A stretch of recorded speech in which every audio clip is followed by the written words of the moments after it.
Hello বন্ধুরা, চিন্তা করুন আপনি মাঠে আছেন, সারা পৃথিবী আপনাকে দেখছে, আর এমন এক মুহূর্ত আসে যেখানে খেলা বন্ধ করে সবাই একসাথে কিছুক্ষণ অপেক্ষা করে। কিন্তু কেন?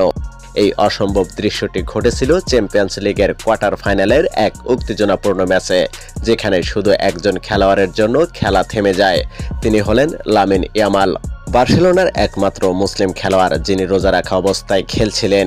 কিছু সময় খেলার পর মাগরিবের আজান শোনা যায়, তাই তো লামিন ইয়ামালকে ইফতার করানোর জন্য খেলা স্থগিত করতে বাধ্য হন।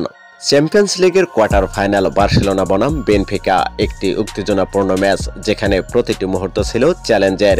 তবে হঠাৎ করে ম্যাচের 15 মিনিটে ঘটল এক অদ্ভুত এবং হৃদয়স্পর্শী ঘটনা। দুই দলের সব খেলোয়াড়দের খেলা বন্ধ করে মাঠের বাইরে চলে আসতে বলা হয়, আর এই বিরতির কারণ ছিল একমাত্র মুসলিম খেলোয়াড় লামিন ইয়ামালের জন্য। লামিন ইয়ামাল, যিনি বার্সেলোনার একমাত্র মুসলিম খেলোয়াড় ছিলেন, রোজা অবস্থায় ইফতারের সময় হওয়ার সাথে সাথে পুরো ম্যাচ খেলা বন্ধ করে দেওয়া হয় শুধুমাত্র তারই জন্য। কিন্তু এটি ছিল শুধুমাত্র লামিন ইয়ামালের জন্য নয়, পুরো বার্সেলোনার টিমের জন্য, কারণ স্টাফরাও তার সাথে ইফতার করতে যোগ দেন। একটি অবিস্মরণীয় দৃশ্য, আর এর পরের ঘটনা ছিল সত্যি অবিশ্বাস্য। ইফতার করার পর মাত্র কিছু মিনিটের মধ্যেই লামিন ইয়ামাল মাঠে ফিরে এসেই একটি অসাধারণ গোল করেন, যা ছিল একেবারে চমৎকার এবং দর্শকদের মন জয় করে নেয়।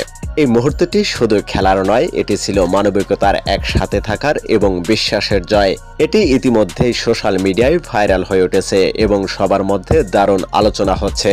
তাহলে প্রিয় দর্শক, আপনাদের কি মনে হয়েছে এই বিশেষ মুহূর্ত নিয়ে? আপনাদের মতামত জানাতে ভুলবেন না আমাদের আজকের এই ভিডিওতে।